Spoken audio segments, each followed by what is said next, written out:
Assalamualaikum warahmatullahi wabarakatuh. Baiklah, untuk hari ini saya akan mempresentasikan tentang tugas saya. Sebelumnya, perkenalkan nama saya Widya Pitaloka dengan NIM 2004-2294, Prodi Ilmu Administrasi Negara, mata kuliah Manajemen SDM Sektor Publik. Dengan dosen pengampu Bapak Aldri Finaldri, SH, M.Hum, PhD.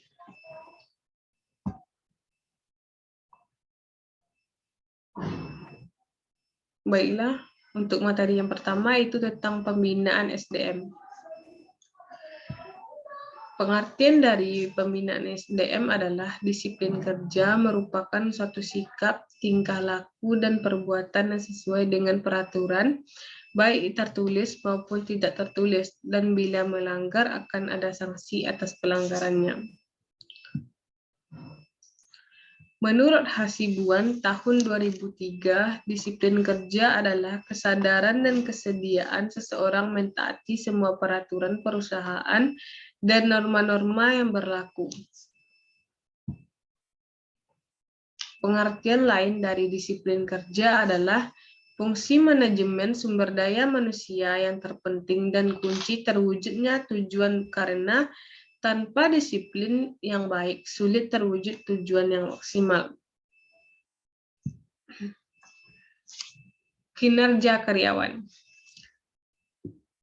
Hasil dari kinerja karyawan adalah hasil kerja sesuai dengan kualitas dan kuantitas yang sesuai dan yang dicapai seseorang karyawan dalam melaksanakan tugasnya sesuai dengan tanggung jawab yang diberikan kepadanya. Disiplin kerja menurut Anoraga tahun 2006 pasal 11 sampai 14, yaitu disiplin kerja merupakan bagian yang paling mendasar atau esensial dari manusia. Sebagai bagian yang paling dasar, dia akan memberikan status dari masyarakat, baik ada lingkungan, juga bisa mengikat individu lain baik yang bekerja atau tidak.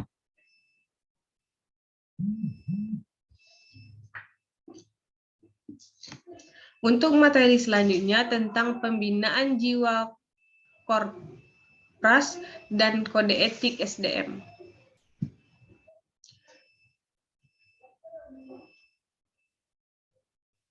Pengertian jiwa Kopras dalam Peraturan Pemerintah Nomor 42 Tahun 2004 tentang pembinaan jiwa Kopras dan kode etik pegawai negeri sipil atau PNS, dinyatakan bahwa jiwa Kopras PNS adalah rasa kesatuan dan persatuan, kebersamaan, rasa tanggung jawab, kerjasama, disiplin, kreativitas, kebanggaan, dan rasa memiliki organisasi PNS dalam NKRI.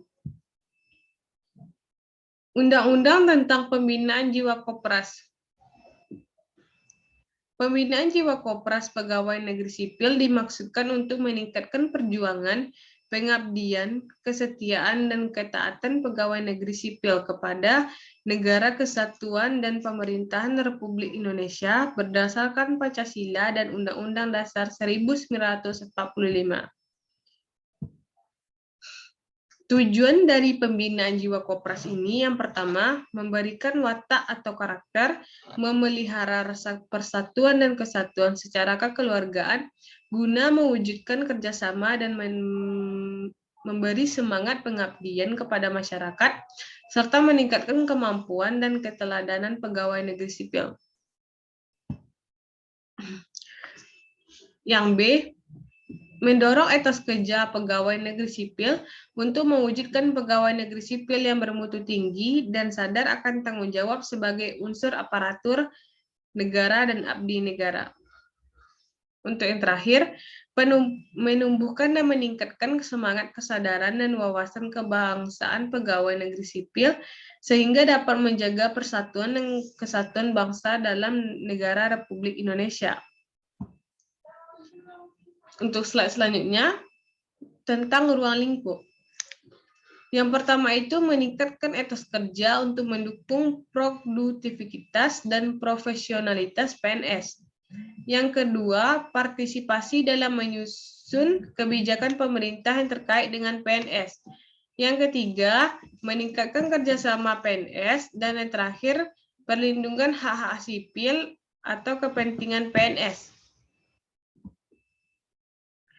Teoritis tentang etika ada 3 sumber. Yang pertama itu etika berasal dari bahasa Yunani kuno, yaitu ethos, yang berarti adat istiadat atau kebiasaan hidup yang dianggap oleh kalangan atau masyarakat tertentu. Yang kedua, etika juga dapat dipahami sebagai moralitas yang mempunyai pengertian yang lebih. Dan yang ketiga, ethos etika menurut Kamus Besar Bahasa Indonesia tahun 2008.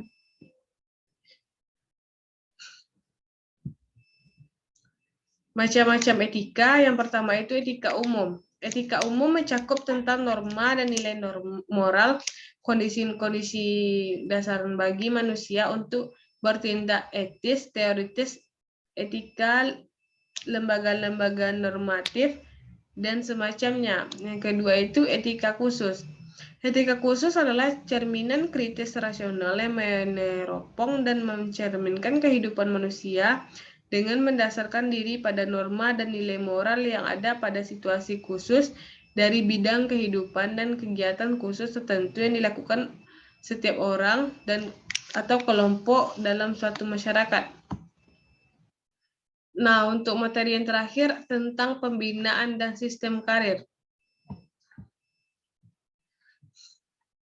Pengertian dari sistem karir ini, sistem karir adalah suatu sistem kepegawaian di mana untuk pengangkatan pertama didasarkan atas kecakapan sedang dalam pengembangan lebih lanjut, masa kerja, kesetiaan, ketaatan, pengabdian, dan syarat-syarat objektif lainnya yang menentukan. Pentingnya pembinaan.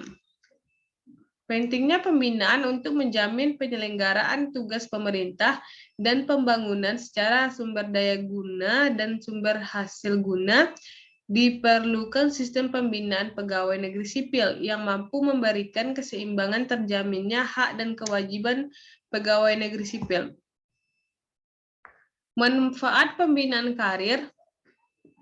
Yang pertama itu mendorong para pegawai untuk mengembangkan diri dan kemampuannya. Yang kedua, menambah rasa kepedulian tinggi terhadap organisasi. Yang ketiga, mencegah terjadinya keresahan di kalangan pegawai yang selama ini kurang diperhatikan. Yang keempat, mengurangi pegawai dan meningkatkan organisasi. Dan yang terakhir, mengisi lowongan yang tersedia akibat ada pegawai yang mutasi atau promosi. Baiklah, cukup sekian presentasi saya hari ini. Terima kasih atas waktunya. Saya sudahi, wabillahi taufiq wal hidayah. Wassalamualaikum warahmatullahi wabarakatuh.